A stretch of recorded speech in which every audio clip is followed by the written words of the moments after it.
안녕하세요. 중학생 아들과 오손도손 살고 있는 30대 후반의 아줌마예요. 얼마 전까지만 해도 이렇게 사연 들을 수 있는 채널이 있다는 걸 몰랐는데 사연 채널을 발견하고 나선 요즘은 이것만 듣고 있습니다. 그러다가 며칠 전에 제가 사연 듣는 걸 옆에서 보던 아들이 엄마도 한번 써보라고 권하더라고요. 그래서 용기를 내 평소에 사연만 듣던 썰맘 채널에 직접 사연을 써보게 됐습니다. 그럼 다사다난했던 저의 40년 남짓한 제 인생을 들려드릴게요. 제 어린 시절의 기억은 보육원에서 시작해요. 사실 저를 낳아주신 엄마 아빠가 어떤 분들이신지 저는 알지 못합니다. 3살 때 보육원에 왔거든요. 부모님에 대한 기억은 없지만 그래도 보육원 원장님이나 선생님들이 워낙 좋은 분들이셔서 그분들을 의지하면서 잘 성장할 수 있었어요. 그리고 보육원에 봉사하러 온 마음씨 좋은 분들도 많아서 여러모로 도움을 받을 수도 있었는데요. 제 남편도 보육원 아이들을 돕는 선한 사람이었어요. 제 남편을 처음 만난 건 제가 고등학교 때예요. 그 사람은 보육원에 봉사를 온 대학생이었고요. 그래서 보육원에서 나와 독립할 때도 오빠 도움을 많이 받았어요. 보육원을 벗어나 세상에 나온 저에게 오빠는 의지할 수 있는 든든한 지원군이었죠. 그렇게 몇 년을 오빠 동생으로 지내다가 연애를 시작했습니다. 워낙 마음이 따뜻한 사람이라 만나는 내내 참 행복했고 그런 사람이라 결혼도 쉽게 결정할 수 있었어요. 하지만 우리가 쉽게 결혼할 수 있을 거라고 기대는 하지 않았습니다. 제 조건 때문에 오빠 집에서 반대하실 걸 예상했거든요. 오빠는 할아버지 밑에서 자랐지만 집도 부유했고 오빠 형제들이나 형수님들도 다들 잘 사는 분들이었다죠. 특히 형수님들이 회계사의 의사여서 저는 위축될 수밖에 없었어요. 그때 옆에서 오빠가 용기를 심어줬습니다. 사람 조건이 다가 아니라고. 네가 얼마나 좋은 사람인지 우리 가족들도 다 알게 될 거라고요. 그 말을 듣고 용기를 내서 오빠 집에 인사를 갔습니다. 그러나 오빠네 집에 들어서자마자 제 용기는 사라지고 말았어요. 오빠 아버님부터 형님들, 형수님들까지 저를 못마땅해 하시는 게 느껴졌습니다. 그 틈에서 오빠는 어떻게든 분위기를 풀어보려 했었죠. 다들 왜 이렇게 말씀들이 없으세요? 저랑 결혼할 사람인데 뭐 궁금한 거 없으세요? 아빠도 예비 며느리감인데 지선이한테 한 말씀 해주세요. 아빠가 아무 말씀 안 하고 계시니까 지선이도 얼어있잖아요. 오빠의 말에도 아버님은 별다른 대답이 없으셨어요. 그냥 말없이 계실 뿐이었죠. 그러자 오빠 큰 형수님으로 보이는 분이 침묵을 깨셨습니다. 도련님이 입장을 바꿔 생각해보세요. 아버님이 지금 뭐 말 한마디라도 하고 싶은 심정이시겠어요? 결혼할 사람이면 우리 집이랑 급이 맞는 사람을 찾으셨어야죠. 도련님 아무리 사람이 좋아도 부모도 모르는 고아를 결혼하겠다고 데려오시면 어떡해요? 아버님만이 아니라 형님들도 그렇고 작은 동서도 그렇고 저희 다 실망이에요. 그러니까 도련님이 마음 바꾸세요. 큰형수님, 그렇게 안 봤는데 정말 조건 때문에 지선이 반대하세요? 다른 식구들도 다 똑같은 거예요? 모두들 정말 실망입니다. 부모님이 누구인지 어느 학교를 나왔는지 그게 뭐가 그렇게 중요해요. 지금 이 사람이 얼마나 잘 살고 있느냐가 중요한 거죠. 그리고 힘든 조건에서도 잘 자란 이 사람이 대견하지도 않으세요? 아빠 말씀 좀 해보세요. 아빠 예전에 지선이 얘기 들으셨을 때 대견한 학생이라고 칭찬하셨잖아요. 근데 어떻게 이렇게 반대하세요? 그 말에 아무 말 없이 계시던 아버님이 입을 여셨어요. 그거야 우리 집 며느리 될 줄 몰랐을 때 얘기지. 영훈이 네가 결혼한다고 고아를 데려올 줄 내가 상상이나 했겠어? 결혼이라는 게 사랑도 중요하지만 조건도 따져가면서 양가 서로 의지에 살아야 하는 거다. 어디 고 아가씨한테 우리 집안이 의진할 수 있겠니? 그리고 내가 아가씨한테 한마디 할게요. 아가씨는 대체 무슨 염치로 여길 왔어요?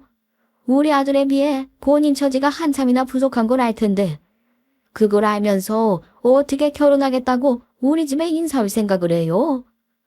그렇게 안 봤는데 아가씨 참 뻔뻔한 사람이네.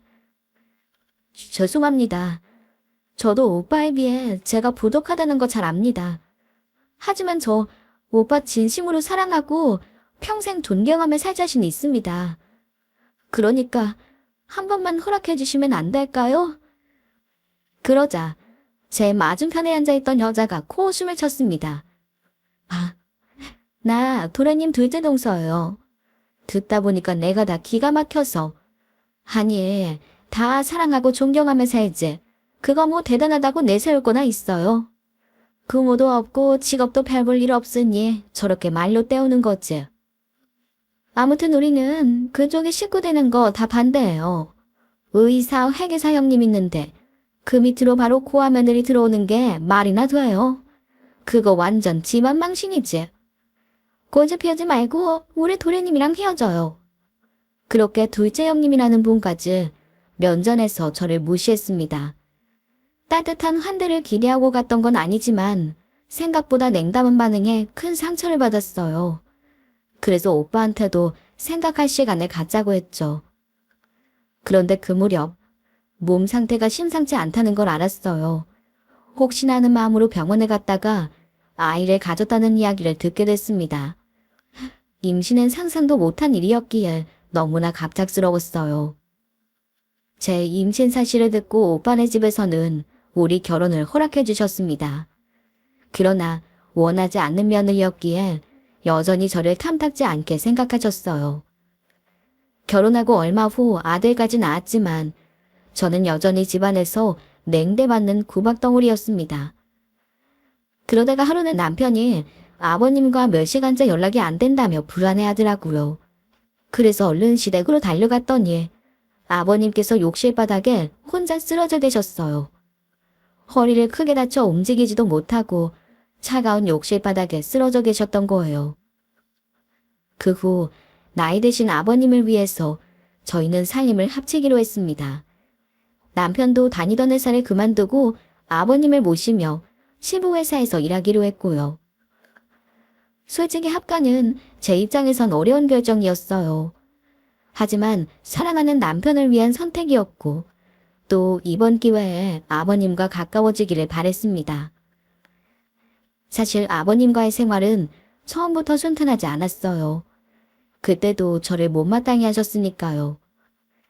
그렇지만 실망하지 않고 천천히 아버님께 다가갔습니다. 남편 없을 때 말동무를 해드리기도 하고 아침마다 신문에 머리맡에 놔드리기도 하고요. 제 작은 행동에 아버님도 서서히 마음을 여시는 게 느껴졌네요. 한 번은 더운 여름날 사골국을 끓여드린 적이 있어요. 사골이 뼈에 좋다니까 허리 안 좋으신 아버님 드리려고 멀뻘 땀을 흘려가며 끓였죠. 그런데 아버님께서 그 국을 한술 뜨시더니 제게 고맙다고 하시는 거예요. 더운 날 고생했다고 정말 잘 먹겠다고요. 그 말을 듣는데 저도 모르게 울컥했습니다. 이제야 아버님과 가까워졌다는 걸 느낄 수 있었죠. 그렇게 시댁 생활에 익숙해져갈 무렵이었습니다. 두 형님들이 저를 찾아오셨어요. 큰형님, 작은형님, 연락도 없이 어쩐 일이세요? 무슨 일 있으세요? 그러자 작은형님이 퉁명스럽게 대답하셨습니다. 우리가 시댁에 꼭 연락하고 와야 돼. 우리도 이 집안 며느리야. 언제든 오고 싶을 때 올 수 있는 거지. 뭐 미리 연락해서 동서한테 허락이라도 받고 와야 한다는 거야? 형님 아니에요. 그런 뜻 아니었어요. 저는 그냥 바쁘신 형님들께서 연락도 없이 오신 건 처음인 것 같아서 무슨 일 있으신가 해서 물어본 거예요. 오해하지 마세요. 그래 알았어. 그건 그렇고 여기 좀 앉아봐. 우리 얘기 좀 하자. 큰형님도 그렇고 나도 그렇고 동서한테 할 말 있어서 왔어. 저한테요? 무슨 말씀이신데요? 그때 큰형님이 말문을 여셨습니다. 그냥 단도직입적으로 물어볼게. 동서, 아버님 댁에 들어와 사는 진짜 이유가 뭐야? 그리고 대체 언제까지 있을 거야? 네, 이유라뇨? 저희 왜 합가 있는지 형님들도 다 아시잖아요. 아버님 또 그런 일 있으실까봐 저희가 옆에서 돌봐드리려고 온 거죠. 그리고 한번 들어왔으니 아버님 돌아가실 때까지는 살아야 하지 않을까요? 아마 준호 아빠도 같은 생각일 거예요. 거봐요, 형님. 내가 뭘 했어요? 동서 1월 002로 들어온 거라고 했잖아요. 아버님 건강 핑계 대면서 돌아가실 때까지 눌러 살 거라고요. 나중에 아버님께 뭐라도 받으려고 그러는 속셈 뻔하잖아요. 그러게 설마 했는데 다 꿈꿈가 있었네. 그래서 지금 막내 동서 말은 아버님 보살펴드리려고 이 집에서 산다 이거야. 보살펴드리는 건 좋은데 진짜 그 마음만으로 하는 거 맞아? 나중에 아버님 돌아가실 때 유산으로 한몫 단단히 챙기려고 이러는 거지. 그래. 막내 서방님이 아버님 회사 들어간다고 할 때부터 수상했어. 딱 그 계획이었네. 갑작스런 형님들의 말에 너무 당황했습니다. 조금도 생각해본 적 없는 얘기를 제 뜻인 양 말하고 계셨으니까요. 형님들, 왜 이런 말씀을 하시는지 모르겠어요. 저나 준호 아빠나 아버님께 뭐 유산 더 받으려고 이러는 거 아니에요. 왜 그런 오해를 하셨는지 모르겠는데 형님들이 잘못 생각해도 한참 잘못 생각하셨어요. 아파도 돌봐줄 사람이 없이 혼자 사는 아버님이 안쓰러워서 들어온 거지. 다른 거 바라고 합가한 거 아니에요. 그리고 제 말도 안 들어보시고 이렇게 넘겨짚으신 거 정말 불쾌해요. 저한테 사과해 주셨으면 좋겠어요. 제가 사과를 요구하자 두 형님들은 기가 막힌다는 표정을 지었습니다. 큰형님, 지금 막내 동서 말하는 거 들으셨어요? 후희한테 사과를 하라네요. 미쳤니? 우리가 동서한테 사과를 하게? 그리고 다 오해할 만하니까 하는 거야. 솔직히 오해인지 아닌지 어떻게 알아? 우리한테 거짓말할지 어떻게 하냐고. 안 그래요, 형님? 그럼 우리가 막내 동서 마음을 어떻게 알겠어. 게다가 고아로 살면서 인생 풍파 다 겪고 잔머리 굴리는 사람을 우리가 어떻게 따라가. 딱 봐도 아버님한테 뭐 하나라도 받으려고 그러는 거 딱 보이는구만. 시아버지한테 떡고물이라도 받으려고 쓰쓰는데 적당히 해. 지금 이거 경고하는 거야. 계속 이러면 우리도 가만 안 있어. 그 말만은 남기고 형님들은 자리를 떠났습니다. 형님들이 갑자기 찾아와서 소설을 쓰시는데 너무나 황당했어요. 저를 유산바라는 사람 취급하는 게 기분 나빴죠. 이 말을 남편에게 하니 예전부터 쓸데없는 말하기 좋아하는 사람들이라고 그냥 넘기라고 하더군요. 정말 불쾌했지만 이번 한 번만 참고 넘기기로 했습니다. 가끔 형님들이 와 속 뒤집어 놓는 것만 빼면 시댁에서 사는 건 참 편하고 좋았어요. 아버님도 제게 마음을 열고 잘 대해주셨고 아이도 잘 크고 있고 남편과의 문제도 없었고요. 보이건 가족이 전부라 생각하며 살아왔던 저에게 진짜 가족이 생긴 기분이었죠. 더 바랄 것 없는 행복한 삶을 살던 어느 날이었어요. 하루는 남편이 아버님 대신 출장을 간다고 하더라고요. 그래서 잘 다녀오라고 보내줬죠. 그런데 몇 시간 뒤 남편이 교통사고를 당했다는 연락을 받았습니다. 차도 심하게 찌그러지고 남편도 많이 다쳐 위록한 상태였어요. 그때 할 수 있는 건 우리 남편 무사히 일어나기만을 기도하는 거였습니다. 그러나 제 기도는 이뤄지지 않았어요. 남편은 의식 없이 꼬박 일주일을 누워있다 우리 곁을 떠나고 말았거든요. 남편이 허무하게 떠나고 정말 살고 싶지 않았어요. 남편 없는 세상 제가 살아서 뭐 하겠습니까? 그 순간 아버님이 참 많은 의지가 되었습니다. 아버님도 아들 잃은 슬픔으로 힘드셨을 텐데 저를 위로해 주셨고 그 위로를 받으며 힘든 시간 버틸 수 있었죠. 남편이 떠나고 몇 개월이 지났을 때였어요. 형님들이 집 안으로 들이닥쳤죠. 그러더니 다짜고짜 저한테 짐을 싸라는 거예요. 형님들, 갑자기 오셔서 짐을 싸라뇨. 왜요? 이유는 말씀해 주셔야죠. 큰형님 거봐요. 막내 동서 너 이렇게 피곤하게 캐물을 거라고 했잖아요. 알았어.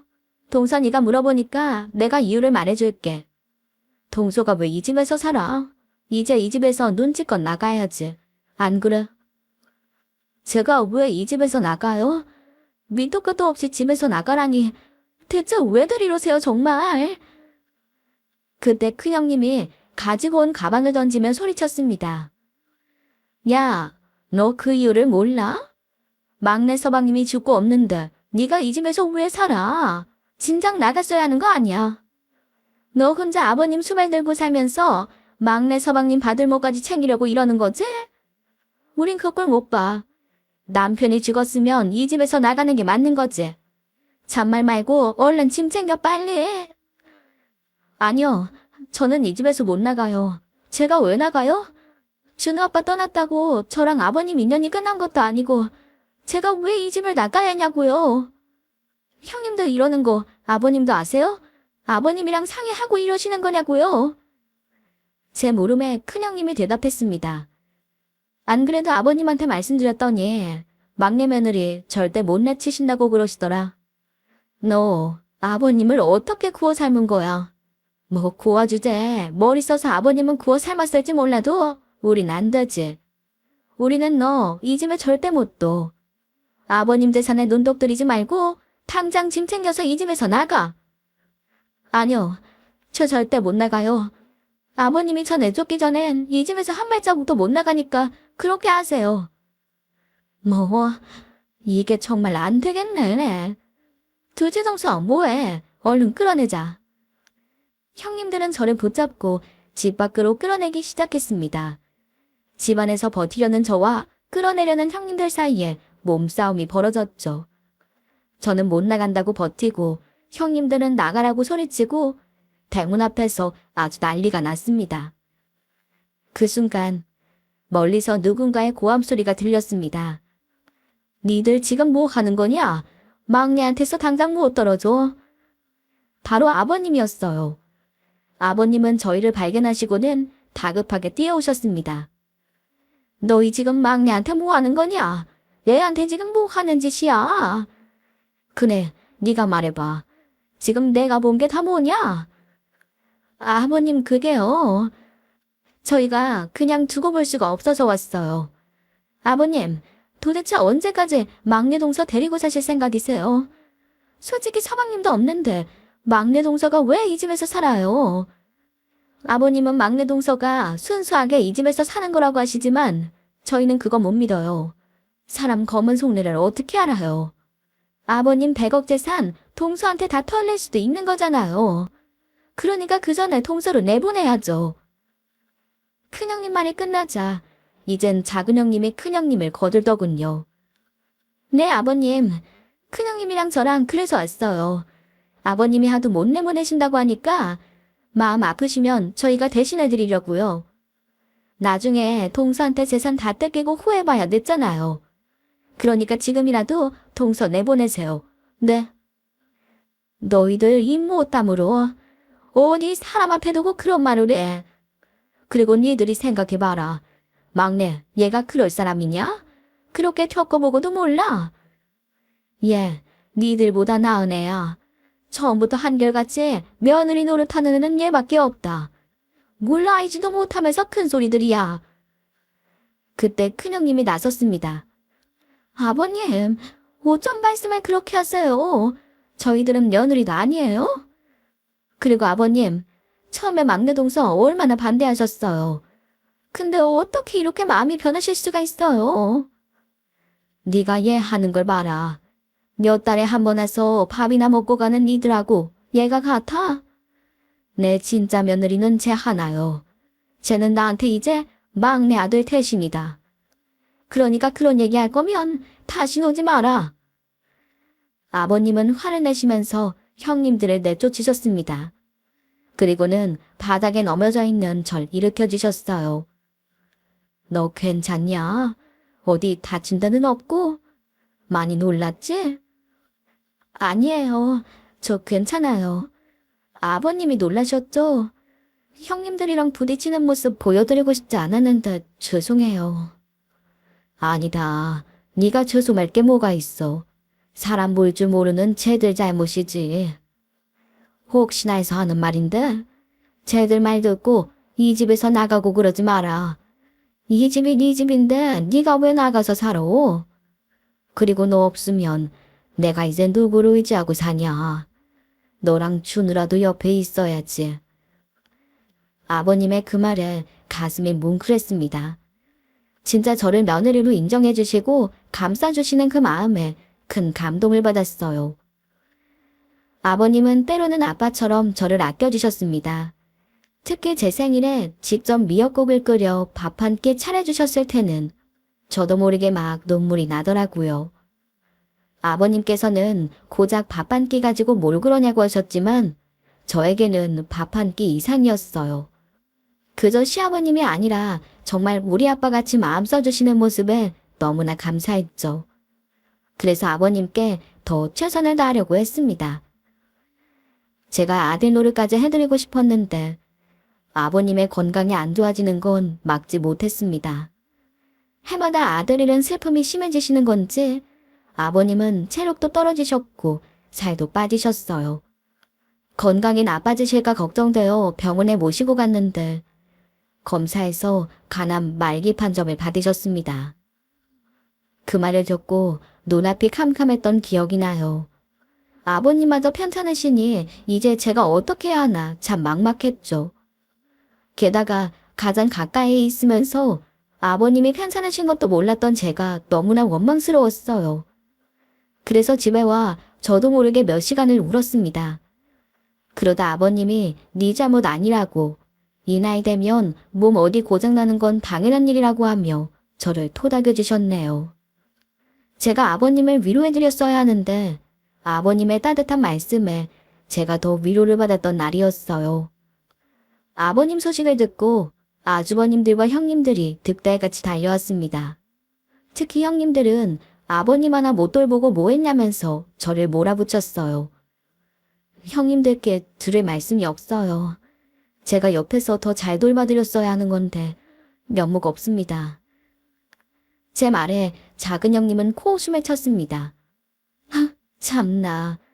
옆에서 아버님 건강 돌봐드린다고 같이 사는 거라고 하더니 동서가 한 게 뭐 있어? 아버님 가난 말기 될 때까지 아무것도 몰랐잖아. 그리고 이제 와 면목 없다고 변명만 하면 다야. 동서 진짜 웃긴다. 아버님 시한부 판정 받으셨는데 앞으로 어떻게 할 거야? 그냥 살이 좀 빠지시는 줄 알았지. 괜찮으신 줄은 몰랐어요. 죄송해요. 대신 제가 아버님 병간호 잘해서 꼭 회복하게 할 테니까 너무 걱정 마세요. 동서가 간호해서 아버님 건강해진다고 누가 그래? 동서가 의사야? 의사인 나도 장담 못하는 걸 동서가 어떻게 장담하냐고. 안 되겠다. 앞으로 동서는 아버님 돌보는 문제에서 손 떼.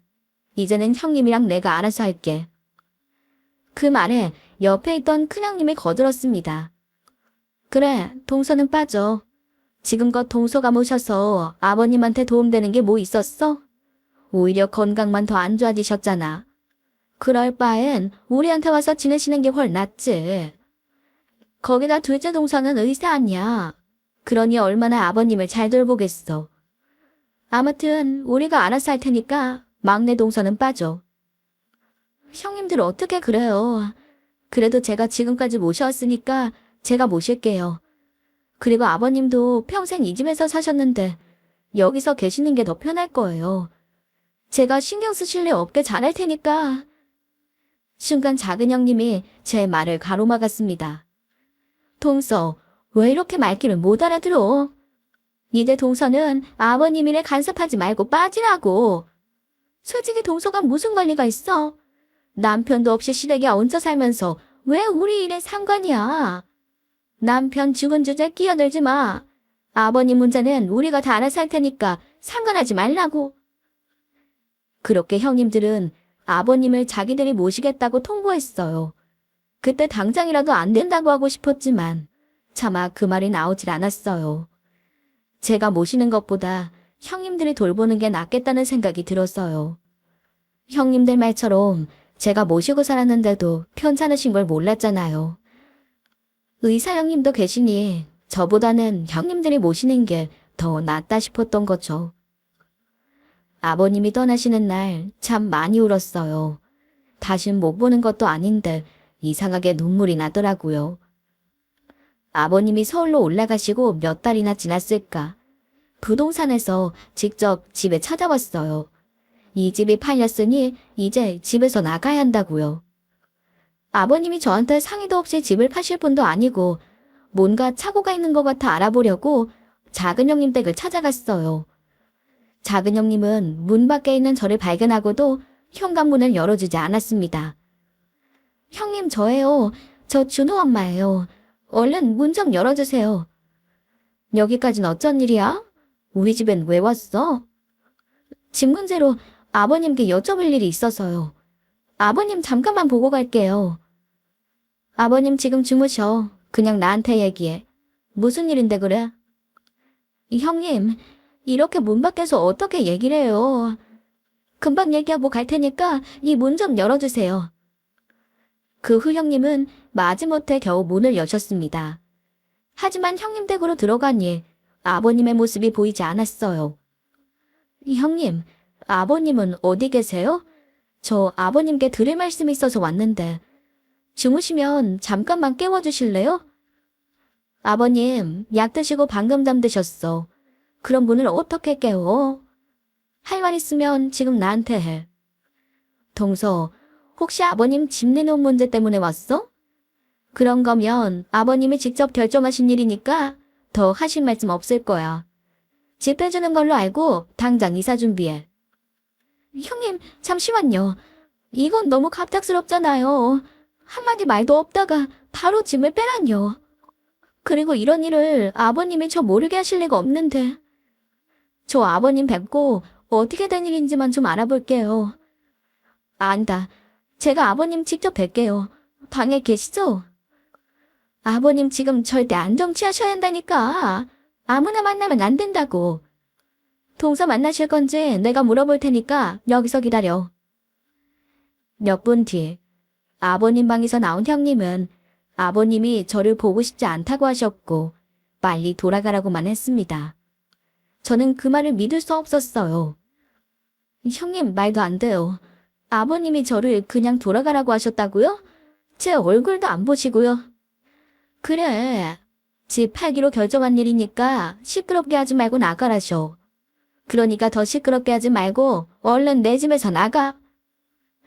아니에요, 형님.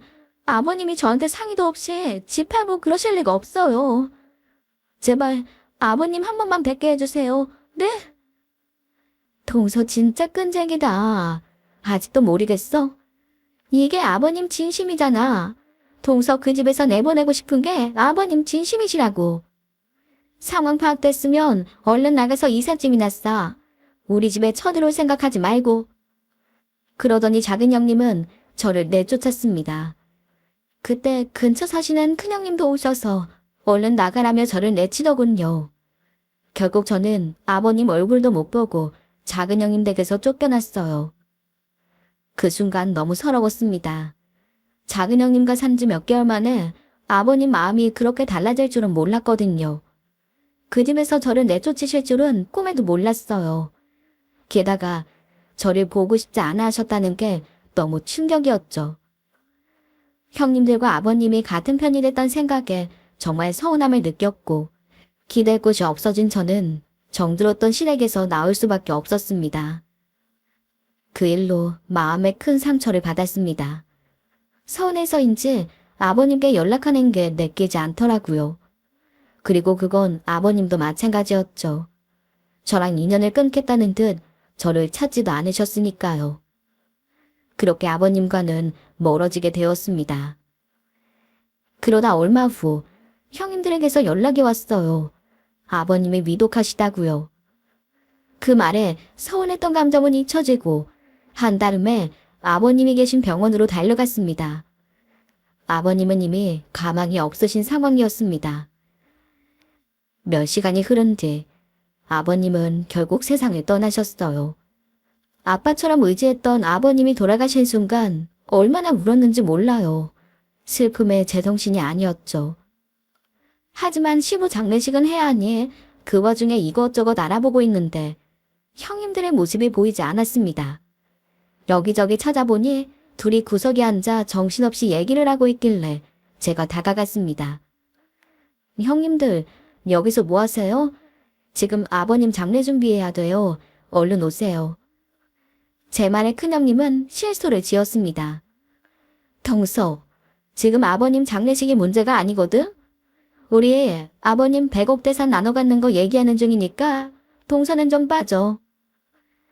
시부 눈 감자마자 저러는 게 참 기가 막혔지만 헛소리라고 생각하고 넘겼어요. 그런데 빈소가 다 차려질 때까지 나타나지 않다가 겨우 모습을 보이더군요. 형님들, 왜 이제 오세요? 이제부터 조문객들 올 거니까 아주버님들이랑 같이 장례식장 좀 지켜주세요. 그때 작은 형님이 대답했습니다. 동서 어쩌지? 우리는 유사 문제로 상의하다가 너무 피곤해서 이만 들어가 봐야겠어.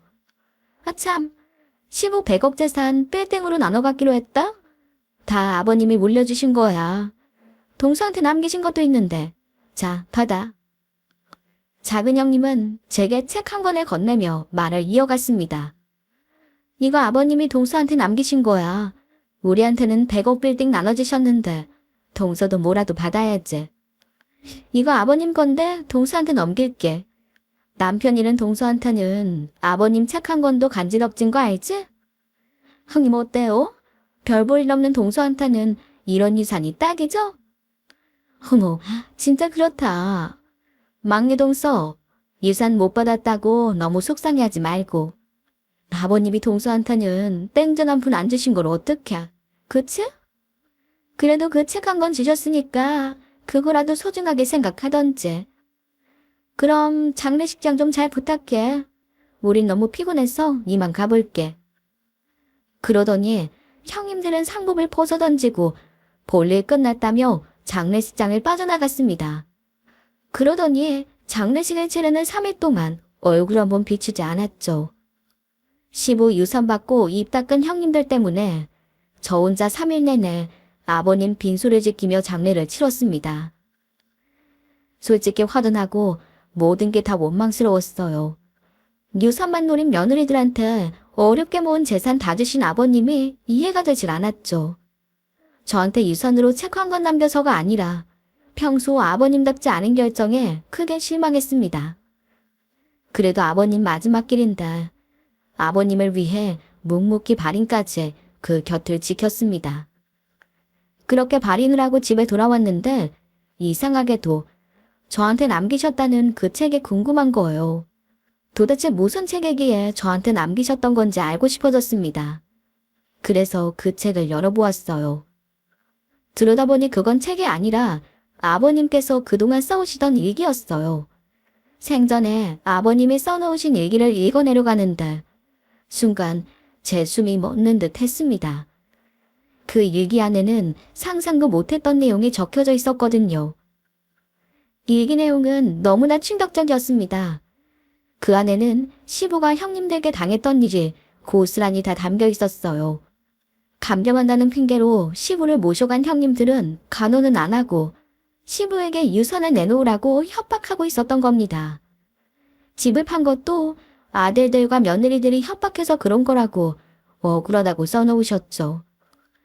몸은 병들고 자식과 며느리들한테 협박당해 괴로웠던 아버님의 심경이 일기에 그대로 담겨 있었어요. 그러면서 저한테 편지까지 남겨두셨습니다. 준우 언니야 미안하다. 나 죽을 때 너랑 우리 준우 살 몫은 충분히 챙겨주고 싶었는데 일이 내 맘대로 안 되는구나. 애들한테 재산 준 거 내 진심 아닌 거 알지? 그러니 뭐라도 해서 꼭 네 목 받아내. 협박받아서 상속했다는 증거는 내가 마련해뒀다. 이 편지 읽으면 나 간병했던 아주머니한테 가서 내가 맡긴 물건 찾거라.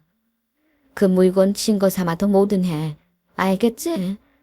쟤들한테 당하지만 말고 너도 무섭다는 거 보여줘. 막내, 너한테 아무 도움이 못 돼요. 정말 미안하다. 그리고 내 덕에 우리 영훈이 보내도 외롭지 않게 살았어. 이 못난 시애비 지켜줘서 고맙다. 내 그 은혜는 잊지 않으마. 아버님이 남기신 편지를 읽고서 목 놓아 울었습니다. 아버님의 상황도 모르고 원망만 한 제가 너무 바보 같았어요.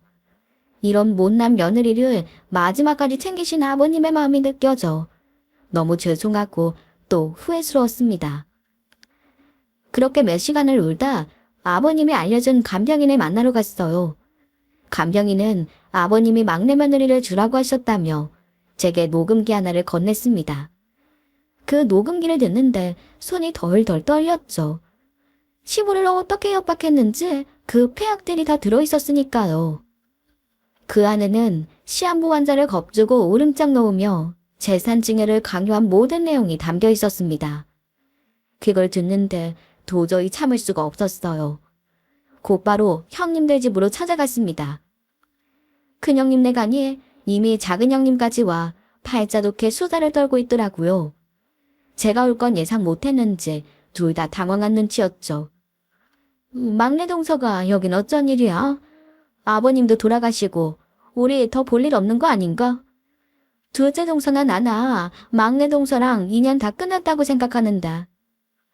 그러게요. 뭐 반겨줄 사람 있다고 여기까지 찾아오는지. 그래도 왔으니까 왜 왔는지나 들어봐요. 대체 형님네 집엔 왜 온 거야? 내가 두 사람한테 묻고 싶은 게 있어서 왔어요. 둘 다 양심이 있다면 숨기지 말고 솔직하게 대답해요. 당신들 아버님한테 유산 받은 거 그거 정당하게 받은 거 맞아요? 진짜 아버님이 원해서 물려주신 게 맞냐고요? 제 물음에 둘 다 당황한 표정을 지었습니다. 그러더니 큰형님은 이내 표정 관리에 들어가더라고요. 당연하지. 그럼 우리가 아버님 협박해서 억지로 유산 받았다는 거야 뭐야? 아버님한테 꼴랑 책 한 권 물려받아서 배 아파서 일어나 본데 소설 쓰지 말고 얼른 꺼져. 우린 더 할 말 없으니까. 내가 진짜 마지막으로 물어봐요. 이번에도 거짓말하면 나 당신들 둘 다 가만 안 둘 거야. 유산 받은 거 아버님 협박해서 받아낸 거 맞지? 그치? 그 말에 작은 형님이 발끈하며 나섰습니다. 동선 미쳤어. 지금 무슨 소리라는 거야? 억지 부리지 말고 당장 나가. 나 못 나가. 니들 입으로 진실 밝힐 때까지 나 여기서 한 발자국도 못 나가지. 그래, 생각해보니까 처음부터 이상했어. 시한부 판정받은 아버님 모신다고 했을 때부터 진작 알아봤어야 하는 건데. 처음부터 그럴 생각이었던 거지. 아픈 사람 집에 가둬놓고 겁박해서 유산 상속받으려고. 아무리 돈이 좋아도 그렇지 어떻게 시아버지한테 그런 짓을 해. 형님, 얘 말하는 것 좀 들어봐요. 지금 우리한테 막말하는 거죠. 나 어이가 없어서 진짜. 고아인 거 짠해서 사람 대접해줬더니 감히 형님들한테 못하는 말이 없어. 너 머리가 어떻게 된 거 아냐? 너? 내가 미쳤어? 웃기고들 있네. 머리가 어떻게 된 건 돈에 미친 너희들이지. 내가 솔직하게라도 말하면 기회 주려고 했는데 안 되겠다. 니들 다 정신 좀 차려야겠어. 그 말에 형님들 둘 다 저를 비웃었습니다. 미친 게 헛소리 한다면서요. 그래, 마음껏 비웃어. 나중에도 내 앞에서 비웃을 수 있는지 한번 두고 볼게. 그때 돼서 나한테 빌어도 소용없어. 내가 니들 가만 안 둘 거야. 그 둘은 제 말을 비웃더니 저를 집 밖으로 내쫓으며 소금까지 뿌렸습니다. 뿌리는 소금에 맞으며 다시 한번 결심했죠. 돈에 눈이 멀어 아버님 괴롭힌 너희들에게 꼭 제대로 복수해주겠다고요. 그리고는 변호사를 찾아갔습니다. 아버님 재산 마음대로 증여받는 두 형님과 아주버님들 법으로 혼쭐 좀 내주려고요. 그리고 이어 닥치는 대로 소송을 걸었어요. 불효 막심한 것들한텐 제대로 된 복수를 해줘야 하니까요. 얼마 후 재판장에서 형님들을 만났습니다. 근데 그 둘이 신성한 재판장에서 뭐라고 했는 줄 아세요? 저보고 돈에 미친이랍니다. 돈에 눈이 멀어 10억 팔아먹는다며 판사 앞에서 제 욕을 하는데 진짜 기가 막혔습니다. 그래서 곧바로 제가 가지고 있던 증거를 내놨죠.